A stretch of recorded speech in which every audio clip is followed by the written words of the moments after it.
Gemini TV ప్రేక్షకులని అలరించడానికి చాలా కొత్త serials line లో ఉన్నాయి. వాటిలో మరో సరికొత్త సీరియల్ ప్రేక్షకులని అలరించడానికి వచ్చేస్తోంది. చిలకపచ్చ కాపురం అనే టైటిల్ తో మరో కొత్త సీరియల్ కూడా ప్రేక్షకులని అలరించబోతోంది. గూటిలోని రామచిలుక లేదా చిలకపచ్చ కాపురం, ఈ రెండు టైటిల్స్ లో ఒక టైటిల్ ఫైనలైజ్ అయ్యి ఆ సీరియల్ కి టైటిల్ గా రాబోతోంది. ప్రముఖ నిర్మాణ సంస్థ భవ్య ఎంటర్ప్రైజెస్ నుండి ఈ సీరియల్ ని జమ్నీలో లాంచ్ చేస్తున్నారు. జీ తెలుగులో సీతారాముడి కట్నం, ముక్కుపుడక సీరియల్స్ ను నిర్మించిన ఆ సంస్థ ఈసారి జమ్నీలో ఈ కొత్త సీరియల్ ద్వారా ప్రేక్షకుల ముందుకు రాబోతున్నారు. ఈ కొత్త సీరియల్లో హీరోగా ప్రముఖ నటుడు సుజిత్ గౌడ నటిస్తున్నారు.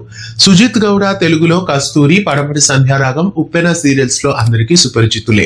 అయితే మధ్యలోనే ఉప్పెన అలాగే పడమటి సంధ్యారాగం నుండి లెఫ్ట్ అయిన సుజిత్ గౌడ మళ్ళీ ఇప్పుడు ఈ కొత్త సీరియల్ ద్వారా ప్రేక్షకుల ముందుకు రాబోతున్నారు. ఇక ఈ సీరియల్లో హీరోయిన్ గా మనం ఇదివరకే చెప్పుకున్నట్లు వైష్ణవి ఈ సీరియల్లో హీరోయిన్ గా రాబోతున్నారు.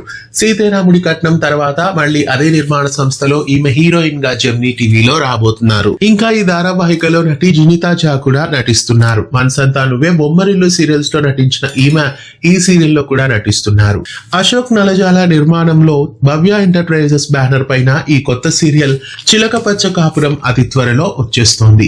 జెమినీ టీవీ బుల్లితెరపై రాబోతున్న ఈ కొత్త సీరియల్ కి గూటిలోని రామచిలుక లేదా చిలకపచ్చ కాపురం, ఈ రెండు టైటిల్స్ లో ఏ టైటిల్ పెడితే బాగుంటుంది, రెండిట్లో ఏ టైటిల్ మీకు బాగా నచ్చింది కామెంట్ చేయండి.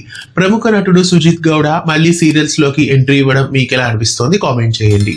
ఇలాంటి మరెన్నో వీడియోస్ కోసం ఛానల్ ని సబ్స్క్రైబ్ చేసి పక్కనే ఉన్న బెల్ ఐకాన్ ని యాక్టివేట్ చేయండి. ధన్యవాదాలు.